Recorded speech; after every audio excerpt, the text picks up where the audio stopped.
What is going on, everyone? Welcome back on Block Gems. Today I want to talk about NIFTY Gateway, and specifically I want to talk about on-chain analytics for NFTs. Before we dive into the content, please subscribe to the channel and hit the like button. I really appreciate it. It means a lot to me and it helps me keep the content coming.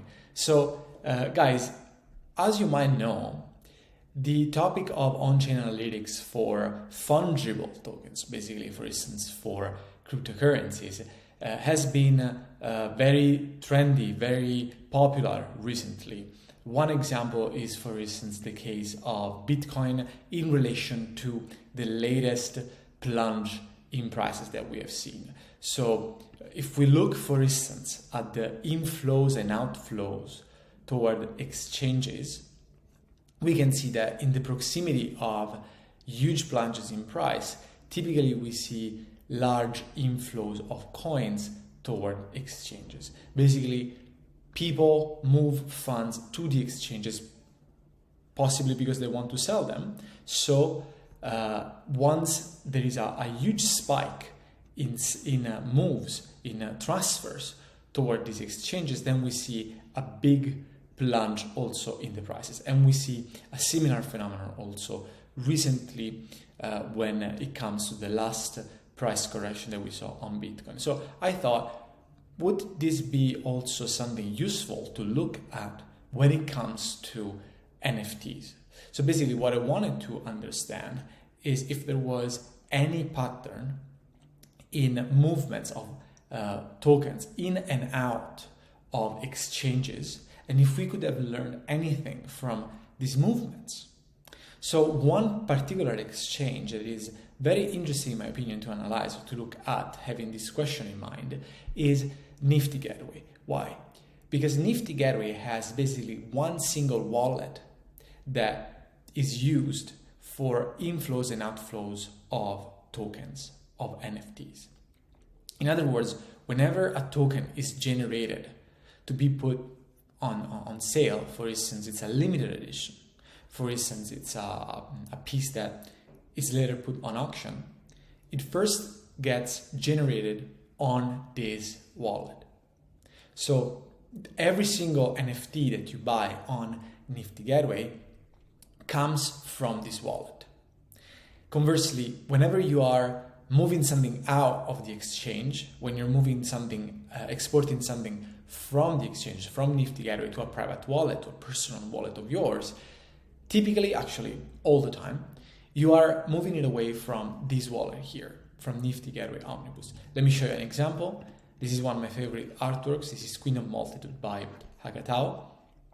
You can see that was created by NIFTY Gateway Omnibus, and many of these tokens reside on the wallet. Some other people, however, moved it. For instance, in this case, we see that this specific piece is owned by this other wallet, meaning this person has extracted, has exported Queen of Multitude from NIFTY Gateway to their wallet, to their own wallet, so away from the exchange.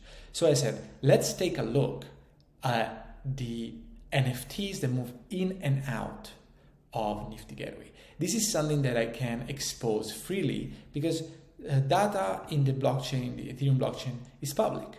So I have no problem in sharing this with you guys.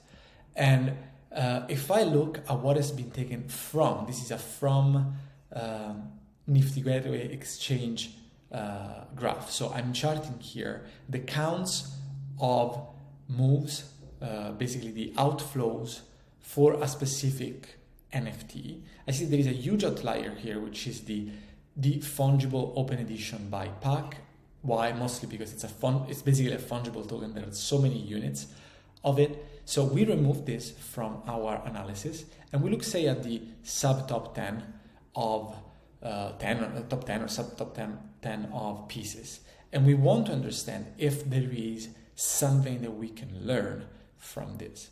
Now, I'm looking at the data coming from a specific weekend, which is last weekend, and looking up from Friday to Sunday of basically the 14th, 15th, 16th of May, and I wanted to see the net outflow for specific NFTs. So basically, I'm ranking the NFTs by net outflows. So what I'm seeing here, for instance, is that the one that people wanted to take out of the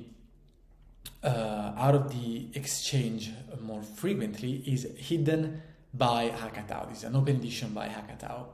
And bear in mind that this open edition specifically was also created that very weekend because it was for sale that very weekend. So the moment this was created, this was also the moment where many people wanted to take it away from the exchange. This is just an example, but what I really wanted to bring to your attention, guys, is that if we look at the names, we see that many of these names are Pac, Hakatao, Trevor Jones, Xcopy, Hakatao again. So these are very famous names in the space. These are the blue chips.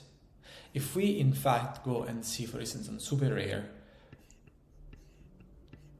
we search all time. So we set on all time by sales.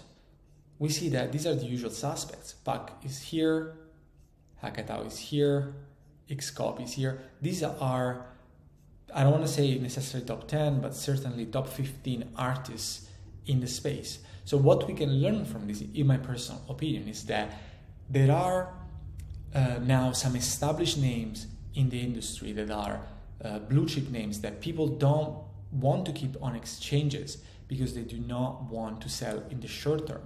This is my personal opinion, but why would you move these kind of tokens outside of the exchange? Because you consider them long-term holdings, and because you treasure them a lot, that you maybe don't trust the exchange, and you want to keep them safe, and you are not pressured in having them ready to be sold to the next collector. So something to keep in mind. I will rerun this exercise for a larger time frame, and I will also look at other metrics that could be considered on-chain metrics to share with you guys these kind of insights. So if you find value in this, if you think this can help you make your own research, then please remember to subscribe and hit the like button. Thank you very much, guys, and see you in the next video.